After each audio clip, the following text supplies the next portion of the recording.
Ladies and gentlemen,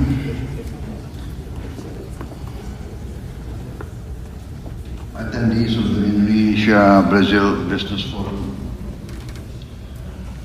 thank you very much for this occasion. Thank you very much for the organizers. And thank you very much, distinguished guests who I understand come from other parts of Brazil. And today is a Sunday. I'm confused. I don't know the days anymore. Yes, because I just carry out what my team tells me what to do. So I really appreciate it on a Sunday for all of you from Brazil.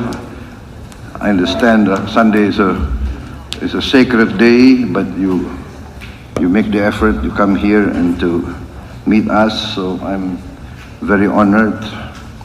As you know,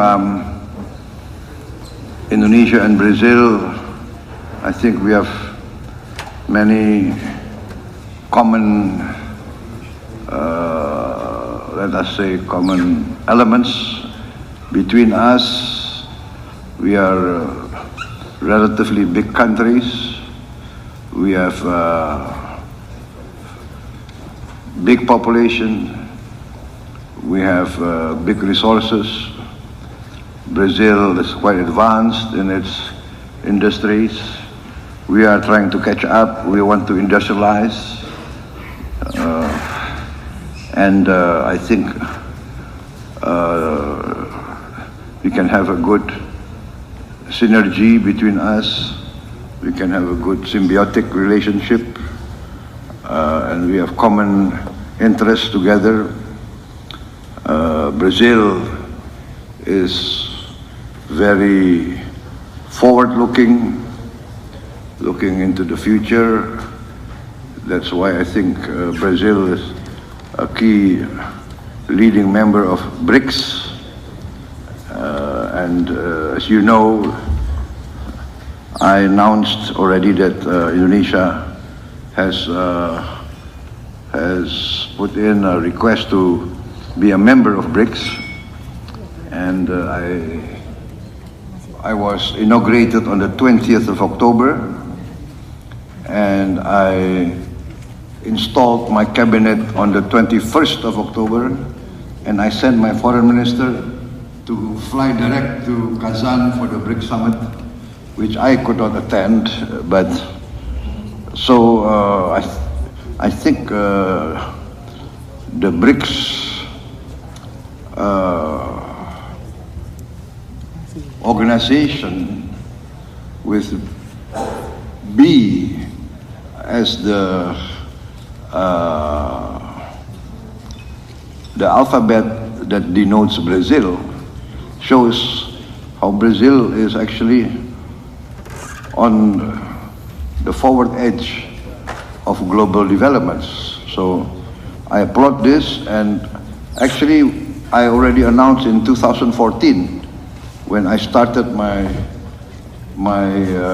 attempts at running for President of Indonesia. I did announce that when I become President of Indonesia, I will bring Indonesia to join BRICS. So that was when 20th of October I was installed. 21st I sent my foreign minister, and we want to join Brazil and the other BRICS countries. We think that this will be a significant new element in the global economy. I think, Mr. Ailangga, you already addressed the forum today? Belum? No, Pak Hashim sudah. Well, Mr. Hashim has already spoken to you, so I think he has covered everything, so I don't need to make too many comments. What do you think? I would just give a few remarks, and I better give the floor to you so that I answer your questions. I think it's better that way, right? But anyway, in general, I think I myself am very optimistic. I'm bullish. I've seen the figures. I've seen the plans, and I have focused on what I consider the strategic, fundamental elements of a strong, modern country. First, I see, as every leader must see, that a country must feed its own people. There is no use to have a state, to have a republic, to have a government who cannot feed its own people. This is so fundamental. It's part of my belief for many years.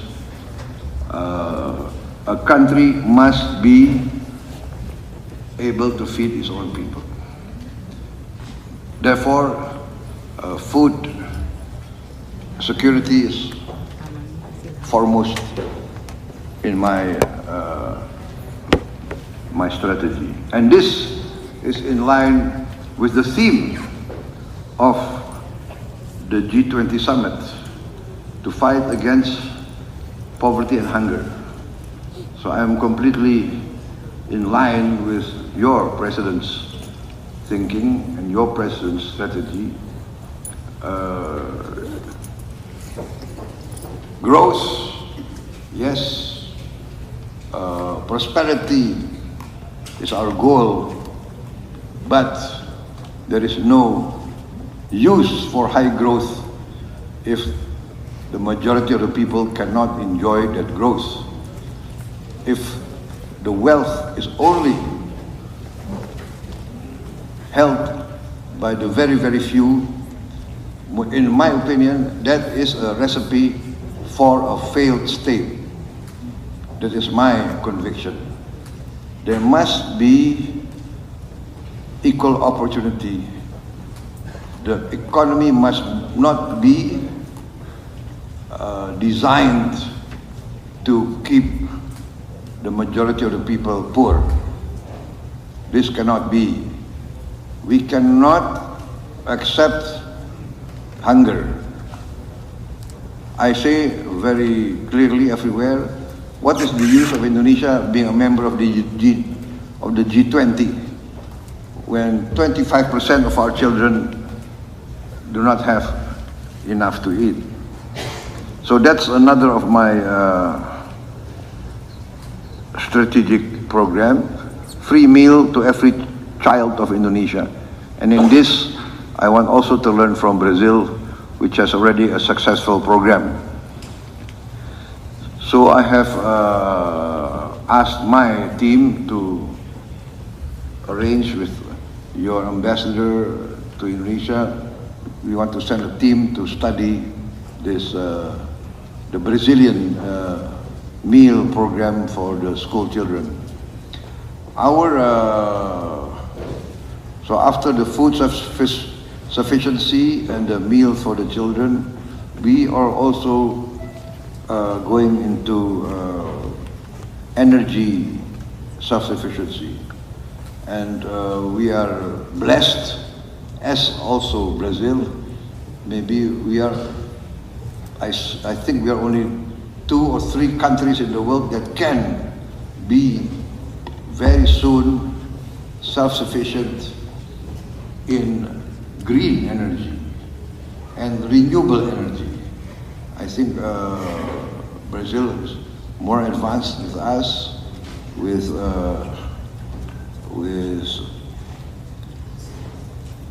the use of biofuel, energy from plant-based, and you're very successful in the ethanol, and we are going into biodiesel, producing diesel from palm oil. We are now at 35 to 40%. We want to boost to 50% by 2025. And this will make us basically producing our own diesel and being completely green, renewable. We also have a lot of hydropower, a lot of geothermal power. We have a lot of course,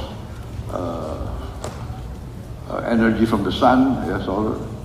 And this makes us very, very bullish, very exciting to meet the future. We also have critical minerals, and we plan to design and produce our own nuclear reactors, so we can also work together with a Brazilian industry. In the field of fisheries, we are also very potential. I speak with the experts. We are, I think, maybe our reserves in fishing reserves in the world, we are number 2 or number 3 in fishing reserves, and potential is very, very big.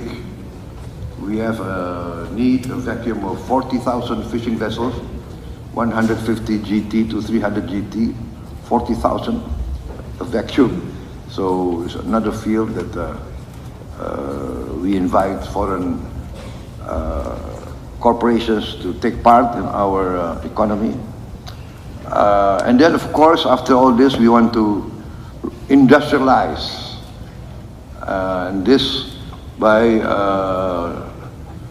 downstreaming our resources. We are committed to this, and we have a strategic plan which we will carry out soon in all the 26 commodities that we have delineated as 26 commodities that are strategic in our view, that can create real value multiple times, that can make us more involved in the manufacturing of goods, and also making more use of our maritime resources. Maritime resources producing, of course, protein and many products from the maritime resources. So we are open for business. Before being involved in politics, I was also an entrepreneur, a businessman. So I see both sides of the picture, right? As a government, we want to increase revenue, tax. As businessmen, we want to look for the best tax deals. So I think it takes an entrepreneur, a businessman, to know a businessman, right? So we are willing to compromise. We are willing to create a business climate. We need jobs. We need growth. We need technology. We value investment. So it is we are dedicated, we are determined to create a positive business environment. As you know, Indonesians, many of you have been already active in Indonesia many years. Indonesians are very, we like foreign guests, as you know, right? We are very open people, and we welcome guests. And for us, a guest is someone we have to protect, someone that we value.